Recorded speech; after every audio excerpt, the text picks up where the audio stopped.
পহেলা বৈশাখে সবসময় ভাবনাকে বাঙালির সাজে পাওয়া যায়। পহেলা বৈশাখে তো অবশ্যই পান্তা ভাত খাবো। আর 7 দিনের মধ্যেই আপনারা একটা সুন্দর নিউজ পাবেন। দেখেন, সিনেমা আমার 5টা সিনেমা রেডি আছে। আমি খুবই ভয়ে ছিলাম, কারণ আমি কখনো এই সঞ্চালনার দায়িত্বটা করিনি। আপনাদের সাথে দেখা হওয়ার মানে হচ্ছে দর্শকদের কাছে চলে যাওয়া। আপনারা আমাদেরকে দর্শকদের কাছে নিয়ে যান, তো নিঃসন্দেহে ভালো লাগে।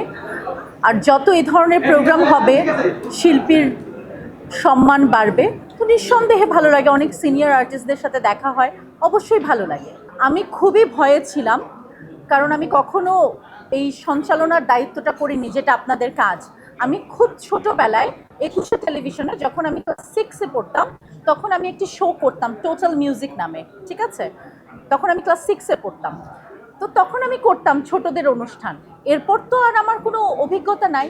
তো আমাকে যখন সময় টিভি থেকে আমন্ত্রণ জানানো হলো যে আমরা ঈদের সময় এরকম শো করছি, আপনি কি উপস্থাপনা করতে আগ্রহী? তো আমি বললাম যে হ্যাঁ, আমি আগ্রহী। কারণ তারা বললেন যে যারা গেস্ট থাকবেন তারা সকলেই এমপি, মন্ত্রী, আমাদের সমাজের সম্মানিত লোকজন। আমি তো খুবই এক্সাইটেড যে তাদের ইন্টারভিউ নিতে হবে। ওকে, দারুণ, ঠিক আছে, আমি করব। বাট শুটিংয়ের 2 দিন আগে আমার মনে হলো যে আমি আসলে কাজটা করব না। তো আমি তাদেরকে বললাম যে আমি আসলে পারবো না কাজটা করতে, আমার ভয় লাগছে যে আমি আসলে কি প্রশ্ন করব। তারপর তারা আমাকে আশ্বাস দিল যে না, আমি পারবো, এবং তারা আমার উপর বিশ্বাস রেখেছে। সময় টিভি বলেছে যে না, আপনি পারবেন। আমার মতো একজন ছোট মানুষ উপস্থাপনা প্রথমেই তারা, এটা আমার জন্য একটা অনেক বড় চ্যালেঞ্জিং বিষয় ছিল, এবং আমার মনে হয় যে আমি ঠিকঠাক মতো কাজটা করতে পেরেছি। সো আমার তো ভালো লাগে। চারুলতার আপডেট হচ্ছে, চারুলতার ডাবিং হবে। ডাবিংয়ের জন্য তারা নক করছে বারবার। তো যখন রিলিজ হবে তখন তো আমরা জানতে পারবো। আর যেটা হয়, দেখেন, সিনেমা আমার 5টা সিনেমা রেডি আছে, কিন্তু আমি জানি না আসলে, এটা প্রডিউসাররা বলতে পারবে। পায়েল সিনেমার সেন্সর সার্টিফিকেট হয়ে গেছে, আজকে প্রডিউসার ফোন করে বললো যে সেন্সর পেয়ে গেছে।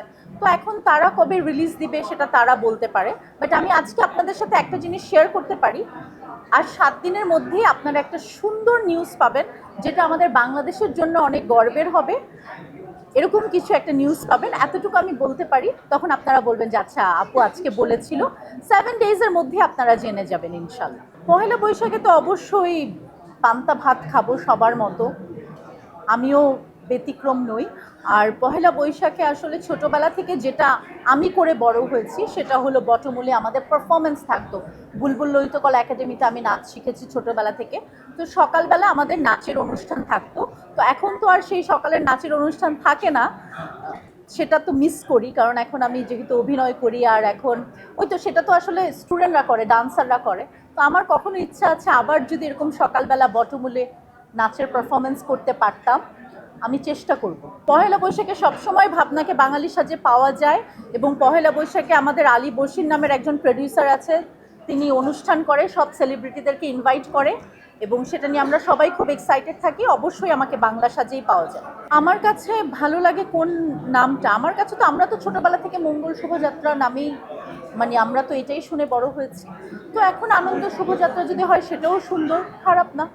কোনো খারাপ নাম তো না, আনন্দ তো সুন্দর কিছু। তো যেটাই হোক, সেটাই সেটাই ভালো, সুন্দর। বাংলা শব্দ তো এন্ড অফ দ্য ডে, সেটাই আমার জন্য গুরুত্বপূর্ণ।